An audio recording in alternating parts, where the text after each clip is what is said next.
na carta aos Filipenses. Carta que Paulo escreveu a esta igreja, aos Filipenses, capítulo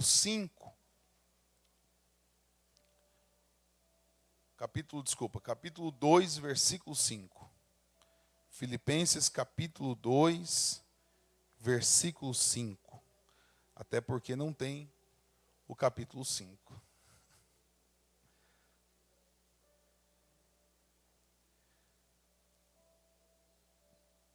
Filipenses, capítulo 2, versículo 5.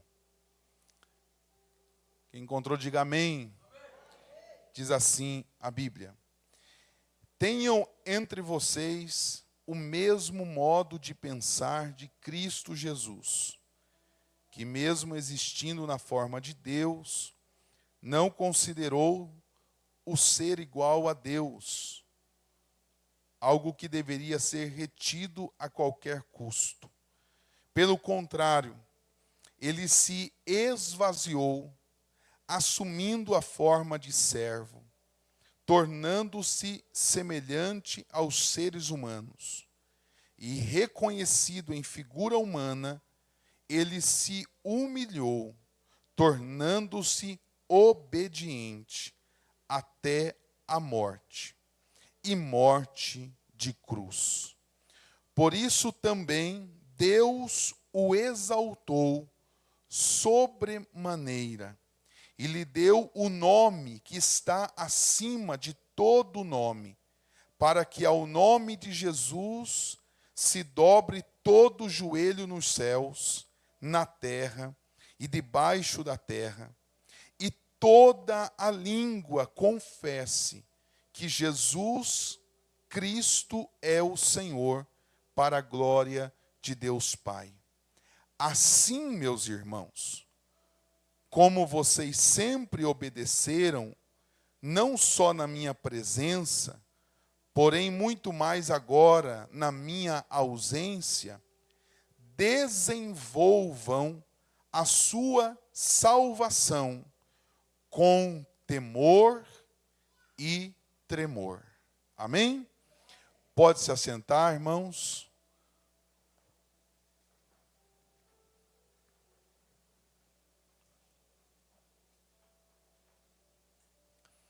Esta é uma carta que eu gosto bastante. Desta carta aos Filipenses, quando eu leio ela, eu gosto de como o apóstolo Paulo ensinou esta igreja, de como esta igreja também respondeu ao chamado do apóstolo Paulo. Por exemplo, eu tenho várias mensagens que eu extraí desta carta aos Filipenses. Eu fui buscar na última ceia. Na última ceia eu ministrei sobre a carta aos Filipenses. E eu preguei aqui na última ceia, foi em dezembro, sobre os em Cristo, a expressão que Paulo fala em Cristo na carta aos Filipenses. Ele vai dizer que a nossa unidade está em Cristo, a nossa alegria está em Cristo, a nossa glória está em Cristo, a nossa confiança, a nossa fé está em Cristo, a nossa esperança está em Cristo, a nossa paz, onde ela mora? Em Cristo, e todas as nossas bênçãos estão em Cristo. Eu ministrei esta palavra na última ceia. E hoje eu quero falar sobre esta porção aqui que nós lemos, do versículo 5 ao 12, quando Paulo ele vai colocar como exemplo a vida de Jesus. E nós não podemos perder de vista este grande exemplo, esse maior exemplo, esse único exemplo, esse maior e único exemplo, que é Jesus Cristo. Ele deve ser o parâmetro de todas as nossas ações, Jesus deve ser o parâmetro para todas as nossas decisões. Jesus Cristo, Ele é o exemplo para nós, em tudo, em tudo. Não há nada que Jesus não seja exemplo.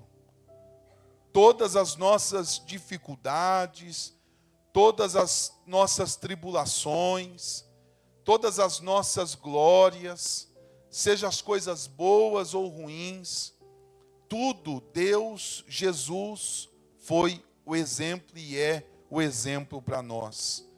E Paulo, ele vai dizer isto aqui no versículo 5, tenham entre vocês o mesmo modo de pensar de Cristo.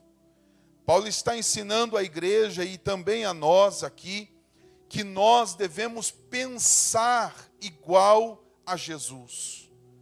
Que o nosso modo de pensar seja como Jesus pensou. Algumas traduções diz, tenham entre vós o mesmo sentimento que Cristo teve. E nós também precisamos ter este sentimento. Então, eu quero ministrar sobre o tema sentimentos que refletem a Cristo, que nós precisamos ter. A Bíblia, ela registra versículos como 1 Coríntios capítulo 11, versículo 1, quando Paulo vai dizer à igreja, sede meus imitadores, como eu sou de Cristo. Olha, irmãos, que graça que Paulo ele vai dizer para esta igreja. Olhem para mim, imitem-me, porque eu imito a Jesus. Eu sou um discípulo de Jesus Cristo. E nós, como igreja, precisamos ser discípulos. E somos discípulos de Jesus. Porque se nós não formos discípulos de Jesus, nós somos impostores. Nós somos falsos cristãos. Nós somos cristãos denominacional. Mas o convite de toda a Bíblia, de toda a palavra de Deus, é nós olhar para Jesus e ser como Ele. Ele é a nossa referência para as nossas vidas. E Paulo diz isso, sede meus imitadores, como eu sou de Cristo. O mesmo apóstolo Paulo enfatiza nas igrejas que ele, usado por Deus, levantou em várias cidades.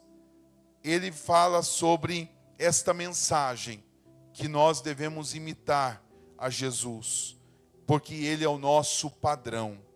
Eu quero já aplicar esta palavra, nesta introdução aqui, aplicar para você refletir. Você tem refletido a vida de Jesus? Você tem, nós temos, eu tenho imitado a Jesus Cristo? Você e eu temos como exemplo, como padrão, como a nossa referência a Jesus ou não? Ah, comigo é outros 500. Comigo eu resolvo de uma outra maneira. Comigo é diferente. Será que é assim que deve ser o nosso comportamento? Será que deve ser assim o nosso sentimento? Nós precisamos, irmãos, não nos conformarmos como o mundo.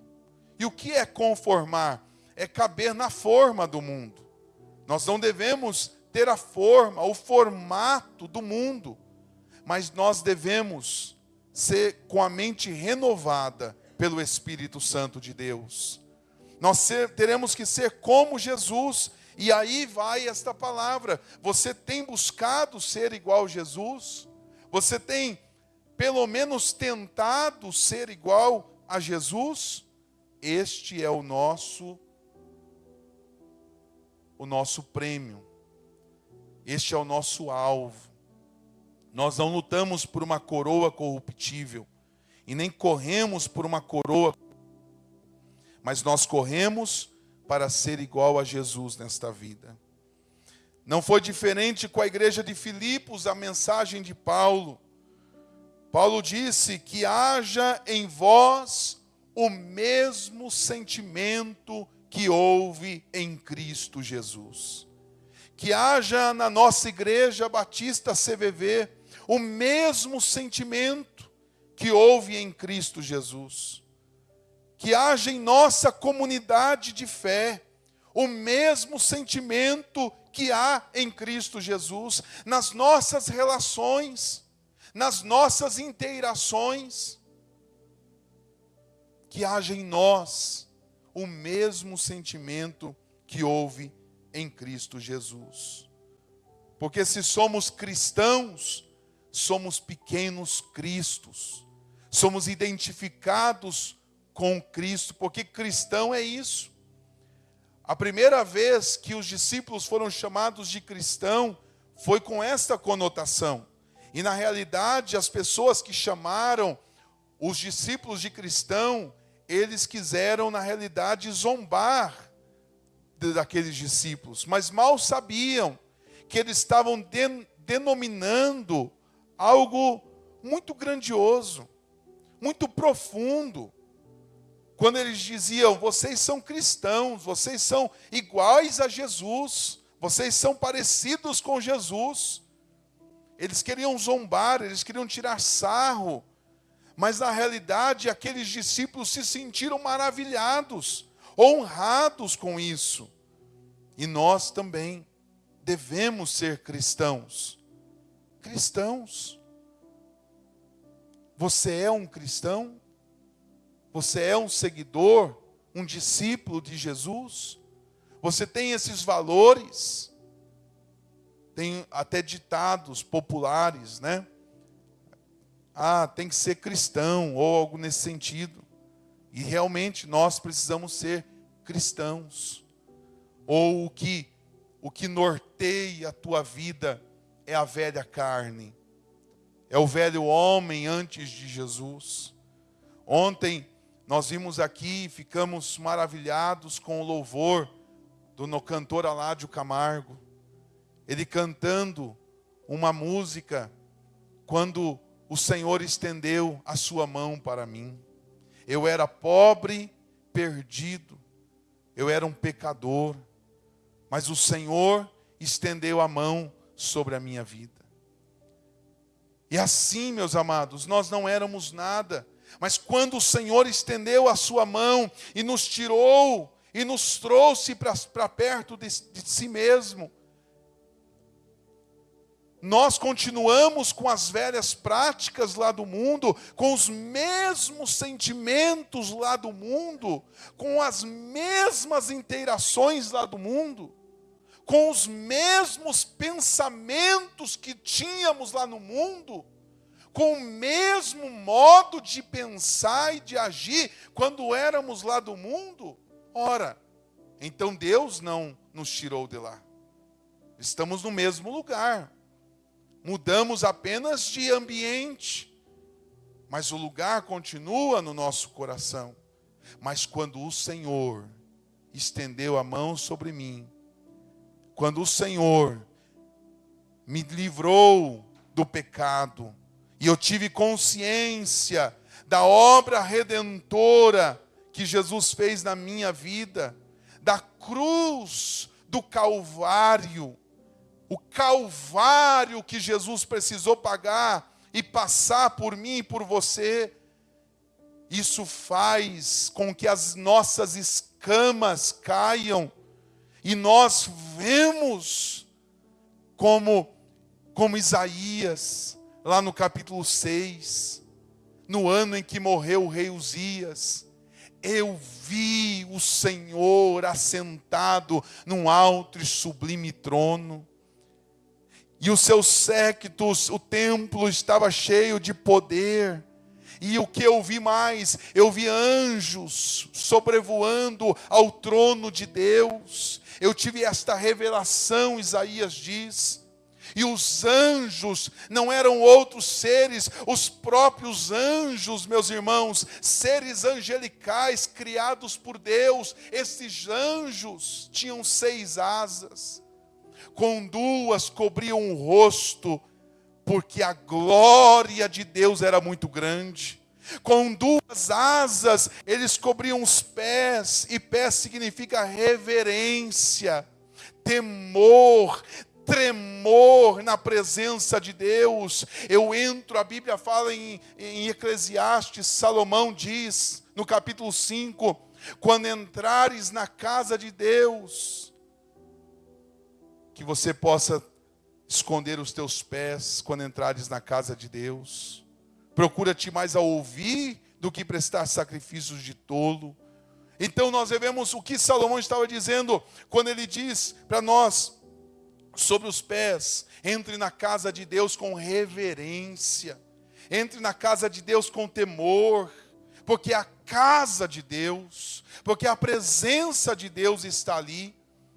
Então aqueles anjos estavam com seus pés tampados, e as 2 asas eles voavam. E sabe o que eles diziam? Eles cantavam sobre o templo, e eles cantavam, os anjos, e a canção não era outra senão: Santo, Santo, Santo, Santo é o Senhor dos exércitos, e toda a terra está cheia da sua glória.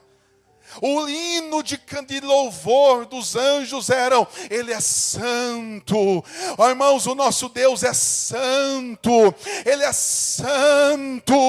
Ele é santo. O santo é o Senhor dos exércitos, e toda a terra está cheia da sua glória.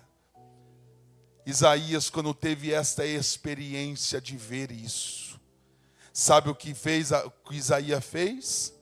Isaías, ele tombou o seu rosto em chão, e ele disse: ai de mim que sou pecador.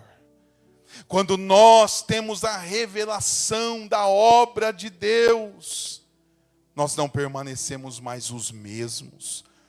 Por isso, há um arrependimento como uma ação espiritual do Espírito Santo de Deus, que nos convence do pecado, e os nossos olhos são mudados. E por isso esse arrependimento, ao pé da letra, no original é metanoia. E sabe o que significa metanoia? Mudança de mente. Há um novo modo de pensar. Há um novo modo de pensar. Quando nós vimos para a igreja, nós não devemos morrer o velho homem.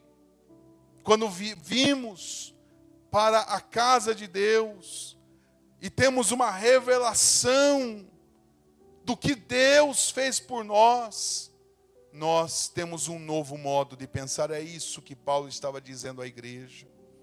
E é isso que Deus está dizendo hoje para nós. Que haja em nós, que haja em mim, em você, o mesmo modo de pensar de Jesus. Que haja em nós o mesmo sentimento que houve também em Cristo Jesus. Mas pastor, eu entendi, eu preciso ser igual a Jesus. Mas qual é este sentimento? Qual é este modo de Jesus para eu me parecer com Ele? Primeiro, a Bíblia diz no versículo 6, e mesmo existindo na forma de Deus, mesmo sendo Deus, não considerou ser igual a Deus, mas esvaziou-se a si mesmo, tomando forma de homem e tornando-se semelhante aos homens. E a Bíblia diz no versículo 8, e ele se humilhou e foi obediente até a morte, e morte de cruz. Foi este sentimento de Jesus, foi esse o modo de pensar de Jesus. E qual foi? humildade. Nós devemos ser humildes. Não combina ser discípulo de Jesus com orgulho. Não combina ser discípulo de Jesus com egoísmos. Não combina ser discípulo de Jesus olhando para nós mesmos, mas considerando o outro maior do que eu. É isso que a Bíblia está dizendo. É considerar o outro melhor e maior do que eu mesmo. Então ele teve um sentimento de humildade, e o que nós vemos hoje, no meio das empresas, no meio da sociedade, e infelizmente no seio da igreja, são pessoas como estão relatado lá em 2 Timóteo capítulo 3, lá tem uma lista. Lá tem uma lista de pessoas avarentas, presunçosas, soberbas, orgulhosas, mais amantes do mundo do que amigas de Deus, não tendo afeição natural. Quantas coisas, irmãos, ali está uma lista de pessoas assim. Está faltando humildade. A humildade mas ela é tão importante, que o próprio Jesus disse em Mateus capítulo 11, versículo 29, aprendei de mim, que sou manso e humilde de coração. Será que eu tenho aprendido com Jesus? Eu fico perguntando a mim mesmo, será que eu tenho aprendido com Jesus? Pergunte-se aí. Pergunte-se também, deixa o Espírito Santo falar ao teu coração. Você tem aprendido com Jesus a ser humilde? Isso é tão importante que ele disse, aprendei de mim que sou manso e humilde de coração. Jesus é Deus, é o dono de tudo, o Criador de todas as coisas. Mas sabe o que ele fez? Ele esvaziou-se a si mesmo. Ele tomou a forma de homem para morrer na cruz do Calvário. Para morrer pela sua própria criação e pelas mãos da sua própria criação. Soldados com vida finita, matando o Criador, o Deus Todo-Poderoso, zombando-o no rosto, o cuspindo, o colocando uma coroa de espinho, colocando uma lança ao seu lado. E ali Jesus, humilde, humilhou-se a si mesmo. Mas não, eu não levo o desaforo para casa. Eu não. Será que eu tenho aprendido com Jesus?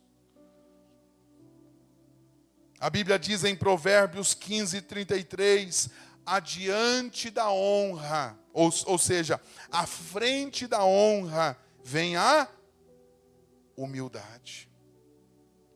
À frente da honra vem a humildade. Em Efésios capítulo 4, versículo 2 diz, com toda humildade e mansidão, com longanimidade, suportando uns aos outros em amor. Este é o mesmo modo de pensar de Jesus. Este é o mesmo sentimento que houve em Cristo Jesus. Suportando uns aos outros em amor. Olha o que Pedro vai dizer, irmãos. Na sua primeira epístola, no capítulo 5 e no versículo 5. Revesti-vos de humildade, porque Deus resiste aos soberbos, mas levanta quem? Os humildes. É o próprio Deus quem resiste aos soberbos, mas Deus levanta os humildes. Nós estamos num culto de domingo, estamos num culto de ceia, mas dentro da campanha semeando também. E nós precisamos semear humildade, para que nós venhamos a colher honra. Se queremos colher a honra, devemos semear humildade.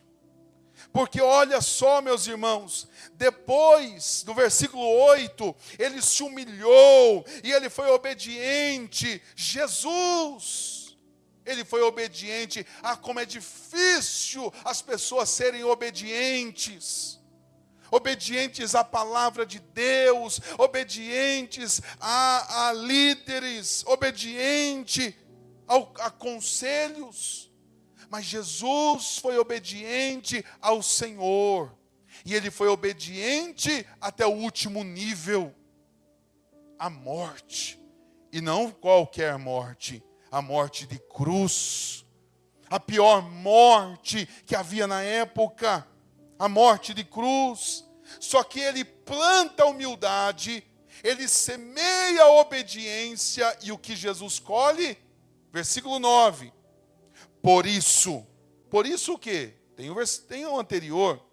Ele se humilhou, ele foi obediente, e por isso, por causa dessa atitude, por causa destes sentimentos, por isso também Deus o exaltou sobremaneira e lhe deu um nome sobre todo nome, para que ao nome de Jesus se dobre todo o joelho dos que estão na terra, debaixo da terra, e toda língua confesse que Jesus é o Cristo, é o Senhor. Se nós plantarmos como Jesus, obediência, humildade, colheremos as honras de Deus. Sim, Deus terá prazer em dizer para nós e abrir as portas dos céus e dizer: vinde benditos do meu Pai, e possuam tudo por herança. Possuam tudo. Vocês, agora é o tempo de colheita, eu vou dar a vocês. Vocês possuam tudo por herança, porque vocês foram fiéis, porque vocês me serviram, porque vocês estiveram em vida, vocês glorificaram o meu nome, porque vocês viveram para mim, porque vocês creram em mim, porque vocês foram meus discípulos, porque vocês foram meus seguidores, porque vocês me imitaram na terra. Agora vinde benditos do meu Pai e possuam tudo por herança. É a semente e a colheita. Mas há aqueles que vão ouvir de Jesus: nunca vos conheci, apartai-vos de mim, vós que praticais a iniquidade. Jesus vai dizer isto, um Deus amoroso, um Deus perdoador, que de fato é, mas dirá para muitas pessoas: afastem-se de mim, vós que praticais, ou seja, vocês semearam corrupção, vocês semearam ingratidão, vocês semearam desobediência, vocês semearam soberbas, vocês semearam orgulho, vocês semearam na carne. Então vocês vão colher o que vocês semearam. E a colheita é sempre maior do que as sementes. Se semearam uma vida aqui de 70 anos, de 80 anos, de 90 anos, de 100 anos, coloque alguém de 130 anos, vão colher uma eternidade sem fim, de dor, de sofrimento, de gritos e ranger de dentes, no inferno, longe da presença de Deus. Jesus disse: louco pedirão a tua alma. Louco pedirão a tua alma. Não ache que tudo se finda na sepultura. Não ache que tudo se finda no túmulo. Temos uma alma e um espírito, e vamos para algum lugar. E aqueles que semearam no Espírito herdarão a vida eterna. Mas aqueles que semearam na carne herdarão a morte eterna. É isso que a Bíblia está nos dizendo. Por isso aprendam de Jesus. Sejam humildes. Que sejamos humildes como Jesus. O que mais? Qual foi o sentimento de Jesus? O sentimento de Jesus de fidelidade, de obediência, de persistência. Ele foi até o final, ele não desanimou, ele não desistiu, ele não olhou para trás. Em um momento, ele pensou em abrir mão do propósito. Um momento, sabe aonde foi? Quando ele foi orar no jardim do Getsêmani. Getsêmani é lugar de pressão. Getsêmani é um jardim de oliveiras. Getsêmani é um lugar onde da prensa, por isso o nome Getsêmani é a prensa da oliva. É onde a alma de Jesus, ela foi prensada em todos os aspectos. É onde ele sentiu o peso do meu pecado sobre os seus ombros. É onde ele sentiu o pecado da humanidade sobre os seus ombros. É onde Satanás falou com Jesus. É onde ele sentiu um estresse a ponto de, pelos seus poros da carne, não sair suor, mas sair sangue do suor de Jesus. Jesus se viu ali sozinho, isolado, nem seus amigos o acompanharam. Jesus se viu ali numa situação difícil. Foi o primeiro momento que Jesus, ele disse: Pai, se for possível, passa de mim este cálice. Só que olha como Jesus é. Ele termina dizendo: esta é a minha vontade, mas Senhor, não faz a minha vontade, que a tua vontade prevaleça. Quantas vezes nós queremos que a nossa vontade prevaleça? Quantas vezes nós queremos que as nossas vontades é que definam? Mas Senhor, eu coloco a minha vontade, esse aqui é o meu desejo, essa aqui é a minha intenção. Se for possível, afasta de mim, é isso que eu quero. Todavia, está aqui posto a minha vontade, mas a tua vontade, ela suplanta a minha. A tua vontade é maior do que a minha. Se a minha vontade bater com a sua, beleza. Mas se a tua vontade não for essa, fica com a sua vontade. Senhor, eis-me aqui. Eu vou até o final. Eu vou até o fim. Ele perseverou.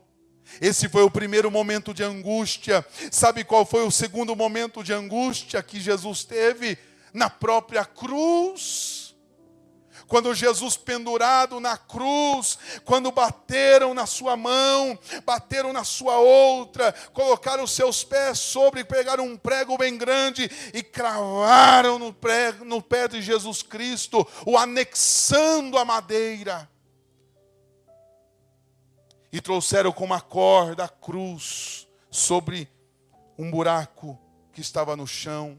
E quando ele vai para frente e para trás, até ele se findar naquele lugar da cruz, e ali ele não viu a sua dor, ele viu eu, ele viu a sua igreja, ele viu você. Por isso ele foi até o final, por isso ele perseverou, porque ele viu você, ele viu você, ele viu a mim naquela cruz. Jesus ali na cruz ficou 3 horas.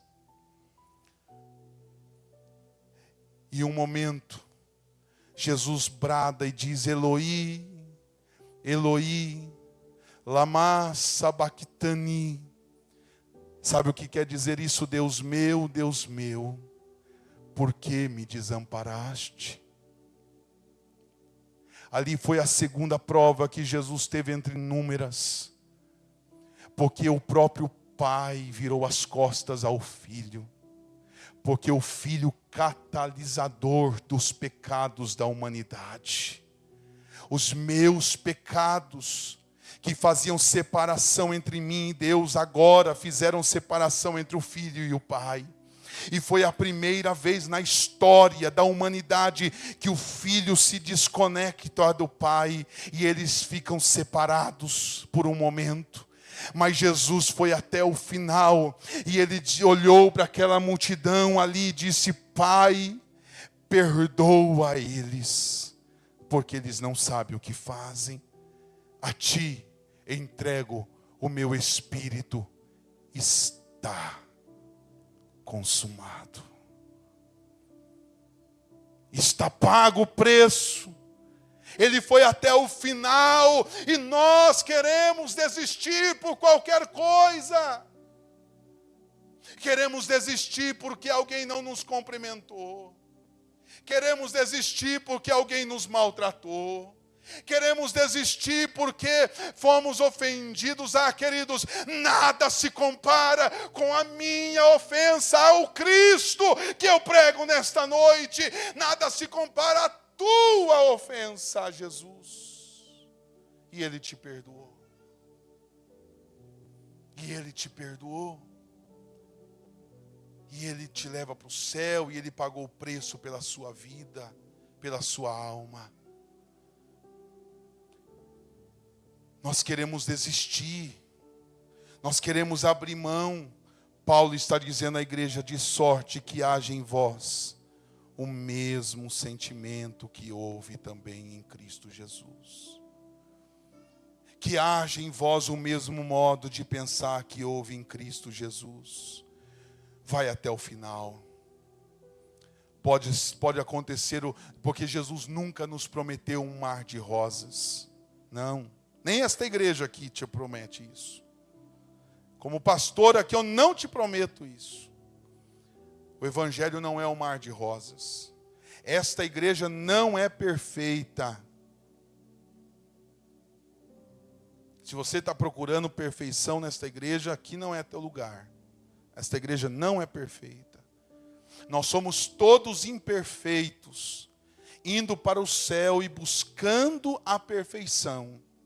Nós buscamos a perfeição. Nós não nos acomodamos em nossas imperfeições. Nós buscamos a perfeição, mas estamos à busca. Estamos à busca. Não desista. Não troque o evangelho. Não troque a palavra de Deus. Porque o que Jesus fez por você é muito maior do que qualquer coisa.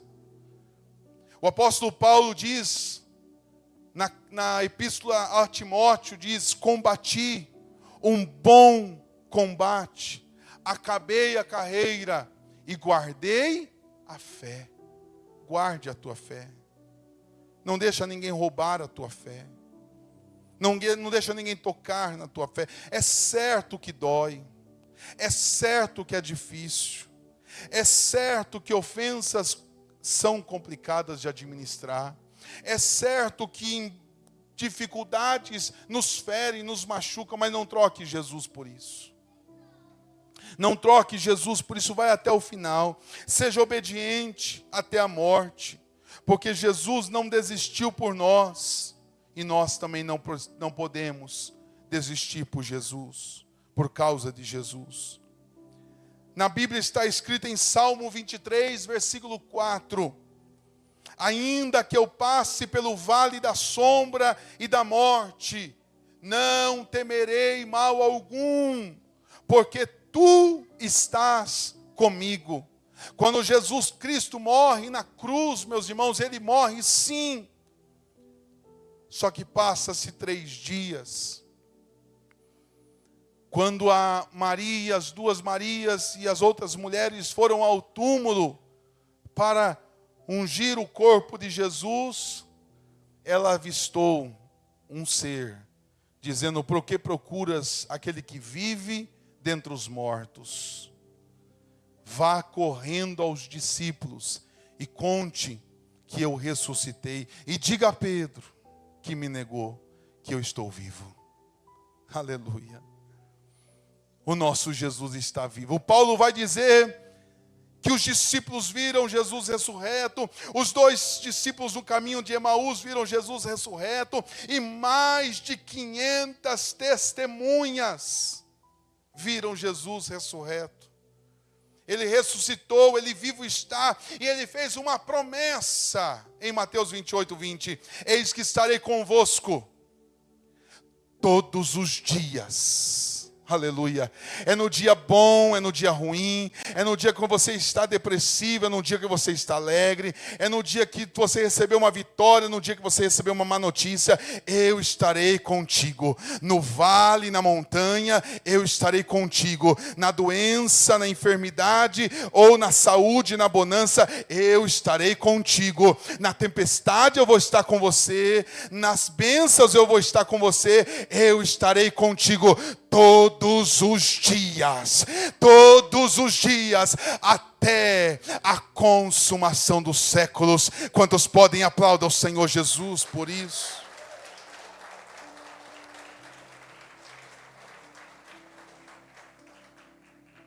Cutuca o irmão que está do seu lado e diz: Jesus está com você todos os dias. Todos os dias. Joga para essa câmera aqui, que agora eu vou fazer chique. Joga para essa câmera aqui, ó. Todos os dias Jesus está com você. Você que está me ouvindo aí, ó. Jesus está com você todos os dias. Amém, igreja? Oh, glória. Jesus está com você todos os dias. Ah, estou para baixo, estou com dificuldade. Jesus está com você. Todos me abandonaram. Jesus está com você. Ainda que eu passe pelo vale da sombra e da morte, como Ele está comigo, não temerei. Em João 16:33 diz: no mundo tereis aflições, mas tem de bom. Por quê? Porque Jesus venceu. Eu não sou capaz de vencer, mas Jesus venceu. Eu não venci, mas Jesus venceu. E eu estou no time de Jesus. Se Ele venceu, eu também venci. Amém? Não é assim? O time lá, quando ele vence, eu venço. Quando ele perde, eu perco. Mas Jesus sempre vence. Então, eu também sempre venço. Por isso Paulo diz: meus irmãos, nós somos mais do que vencedores. Está lá em Romanos capítulo 8. Nós somos mais do que vencedores em Cristo Jesus. Então nós somos vencedores. Então quando no mundo nós temos aflições, tem de bom ânimo. Tem de bom ânimo, olhe para Jesus. Jesus passou isso por mim. Jesus passou aquilo. Quando você pensar dessa maneira, quando você refletir dessa maneira, você fala: não, Jesus está comigo. Eu estou assim, estou com dificuldade, estou com luta, mas Jesus também passou por isso. Ele sabe o que é isso. Ele sabe o que é essa dor. Ele sabe o que é humilhação. Ele sabe o que é tudo isso. Jesus sabe. Jesus sabe o que é entrar em Nazaré com um burrinho, um jumento, e todos ali o reverenciarem, rosana nas alturas. Jesus sabe o que é ser honrado. Mas Jesus sabe também o que é ser apedrejado, crucificado, xingado. Jesus sabe como é para João, que colocava o seu rosto no colo de Jesus, o discípulo amado, João, o amigo de Jesus, mas ele sabe também o que é ter um Judas, que estava ali na mesa e que o traiu. Jesus sabe disso. Ele sabe disso, mas que haja em vós o mesmo sentimento que houve em Cristo Jesus. Ele é o nosso padrão. E na noite em que ele foi traído, ele partiu o pão. Ele deu de alimento. Não é fácil, irmãos, mas com a força dele, com o poder dele, nós conseguimos. Em Mateus capítulo 11, versículo 12, diz que o céu é tomado à força. O céu, ela é tomada à força. O céu está com as portas abertas para nós. Basta crermos em Jesus. O centurião, em Atos capítulo 16, Paulo e Silas estavam na prisão cantando e as cadeias romperam. O centurião ia tirar a própria vida. Paulo dizendo, não, todos estão aqui, fiquem calmos. E aí o centurião falou, mas por que vocês não fugiram? E Paulo pregou o evangelho para ele. E qual era o evangelho? Que Jesus era o Cristo. Que ele deveria se arrepender dos seus pecados. E a pergunta daquele homem foi, mas o que eu faço então para ser salvo? Atos 16, 31, crê em Deus. E serás salvo tu e tua casa. Crê em Deus. Crê em Deus. E serás salvo tu e tua casa. Nicodemos, todo sábio, o mestre da lei, o principal da religião, vai de madrugada para ninguém o encontrar, a calada da noite, buscar Jesus. E a pergunta a mesma pergunta do centurião da cadeia, é a mesma pergunta de um sábio mestre. O que eu faço para herdar a vida eterna? Jesus falou para ele, você precisa nascer de novo. Como o conhecimento dele era maior, você precisa nascer de novo. Jesus foi mais simples ainda. Mas a simplicidade, às vezes, ela é profunda. E aí, aquele homem, Nicodemos, dizendo, mas como? Como que eu posso voltar para o ventre da minha mãe? E Jesus falou, Nicodemos, você é mestre, você não sabe isso? Você precisa nascer da água e do Espírito. Quando você nascer de novo, você tiver o mesmo pensar que eu tenho, o mesmo sentimento que eu tenho, você nasceu da água e do Espírito. E então você é salvo. Meus irmãos queridos, o céu é tomado à força. A Bíblia diz em Mateus capítulo 7, versículo 13, foi o texto que eu até brinquei com o pregador de ontem. Brinquei com ele. Falei, olha, cuidado, o pregador de ontem. Meu amigo, ele é meu amigo, por isso eu tenho essa intimidade. A Bíblia fala que a porta é estreita. Falei para ele, cuidado, a porta é estreita, bora. A porta é estreita, irmãos.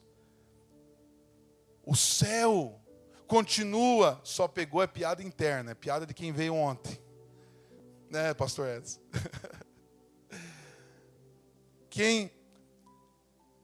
O céu, ele continua sendo uma porta estreita. Tem igrejas ou pessoas que querem alargar as portas do céu, facilitar, mas o evangelho não muda. A porta continua sendo estreita. É difícil mesmo. Servir a Jesus é difícil. É difícil seguir a Jesus. Seguir o mundo é porta larga. Seguir o mundo tudo pode. Qualquer coisa pode, mas seguir a Jesus tem que mudar. Tem que ter o mesmo sentimento de Jesus. Tem que ter o mesmo modo de pensar de Jesus. Você está andando pelo vale, está tendo aflição, o caminho está estreito, está apertado, está difícil. Não desista. Não desista de Jesus, porque Ele não desiste de você. Ele não desiste da sua vida, em nome do Senhor Jesus Cristo. Fique de pé, amada igreja.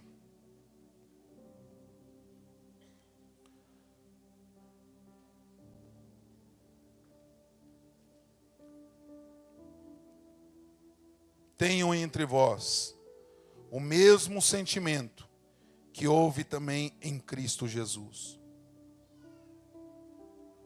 que teve humildade e que foi obediente e teve fidelidade.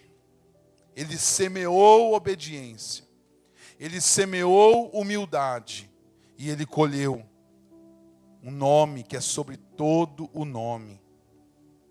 Que nós tenhamos também este mesmo padrão, este mesmo referencial, Jesus Cristo de Nazaré.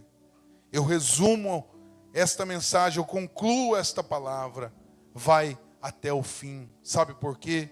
Porque Deus tem reservado coisas grandes para a sua vida. A Bíblia diz em Apocalipse, capítulo 2, versículo 8. Se você está pensando em desanimar, desistir, olhar para trás. Apocalipse capítulo 2, versículo 8 diz: e ao anjo da igreja em Esmirna escreve: isto diz o primeiro e o último, que foi morto e reviveu. Pode passar. Conheço as tuas obras, a tua tribulação, tua pobreza, e a blasfêmia dos que estão e não são, mas estão na sinagoga de Satanás. E no final deste texto aqui, no final desses versículos, ele vai dizer, Jesus escrevendo ao anjo: ao que for fiel até o fim, eu darei a coroa da vida eterna. Ao que for até o fim, ao que permanecer até o fim, eu darei a coroa eterna. Sabe o que Deus tem para você? Uma coroa para te entregar.